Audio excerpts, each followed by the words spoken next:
Beneath the rolling hills of England's ancient countryside, a horrifying secret was buried for over 2,000 years. Hidden beneath layers of soil and time, archaeologists have uncovered something straight out of a nightmare. A mass grave filled with hundreds of decapitated skeletons. Who were these people? Why were they executed? And what dark chapter of Celtic history does this site reveal?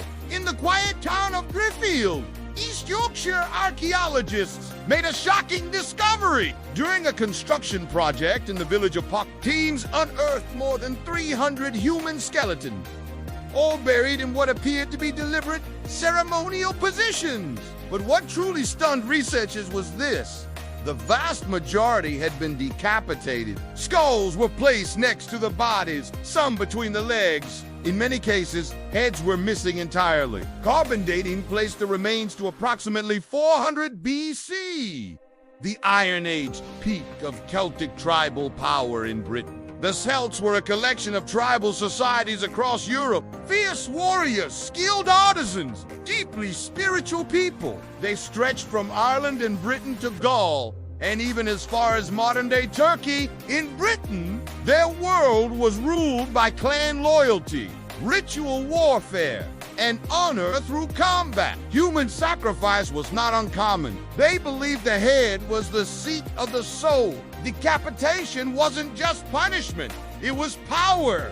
So what happened in Pocklington? Two dominant theories have emerged. First, ritual sacrifice. The body arrangements and burial with weapons suggest a ceremonial, a mass sacrifice before battle, an offering to the gods. Second, mass execution. Victims of tribal warfare. Captives beheaded to assert dominance. Bone trauma supports both theories. Clean neck cuts hinted skilled decapitation. Perhaps by Celtic priests, the Druids, using advanced 3D scanning. Researchers learned these were mostly young men, strong, healthy, likely warriors. Some graves had chariots, others had horses, weapons, shields, status symbols. One man had his skull placed on his shield. Two horses lay beside him, as if waiting for battle in the afterlife. These were not criminals. They were honored in death. The Celts revered the human head.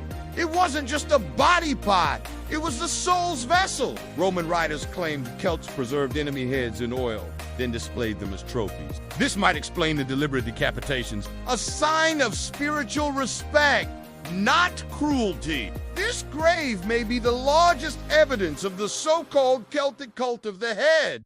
This find rewrites what we thought we knew about Iron Age, a violent time. Yes, but filled with ritual, honor, and spirituality.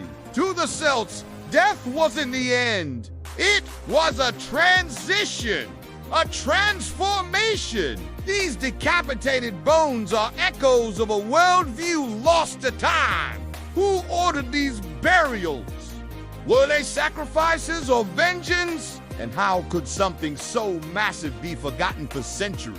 Each dig brings new answers. We may never know the full truth, but the evidence left behind speaks volume. From carefully arranged bones to symbolic grave goods, these ancient dead still whispered their stories through the soil. Across Celtic Europe, similar sites have been found. Isolated skulls, trophy heads, warriors interred with their weapons, but nothing on the scale of the concentration of decapitated bodies and their ritual context make this discovery uniquely important.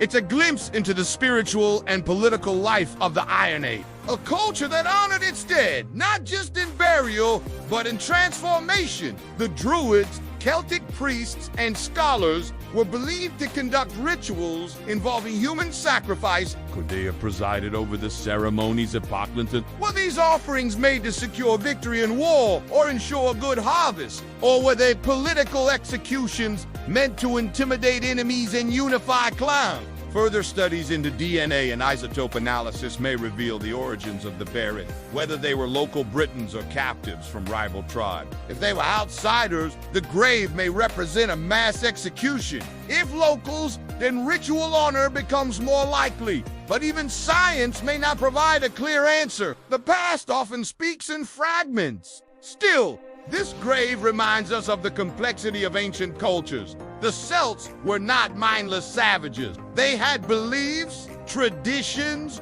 laws, and ceremonies. Death was part of a cycle, and the head central to that spiritual journey. In Pocklington, we find not just a mass grave, but a spiritual monument. We must also consider what this tells us about identity and memory. For centuries, the story of these people was forgotten. The land reclaimed their bones. Now, on Earth, they become part of our shared human history. A story of honor, fear, ritual, and remembrance. The more we dig, the more we find that history is not simply a tale of kings and empire. It is a mosaic of lives, deaths, beliefs, and forgotten ceremonies. Each grave, each bone, each skull, it all builds a picture of who we were and how we came to be. This discovery in Pocklington doesn't just reveal the brutality of the past, it uncovers the humanity behind it, the rituals, the respect for the soul, the desire to make sense of life and death. These are not alien to us. They're part of what makes us human. Let this grave be more than just an archaeological find.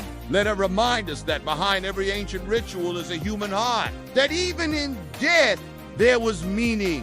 And that history real, raw, and buried is always waiting to be uncovered. Subscribe to Decoding History and Science to explore more ancient truths, mysterious civilizations, and the deep science that brings the past to life. Don't forget to like this video, share it with fellow history lovers, and leave your thoughts in the comment. What do you think happened in that grave over 2,000 years ago? Until next time, remember, history is not always written in ink. Sometimes it's carved in bone.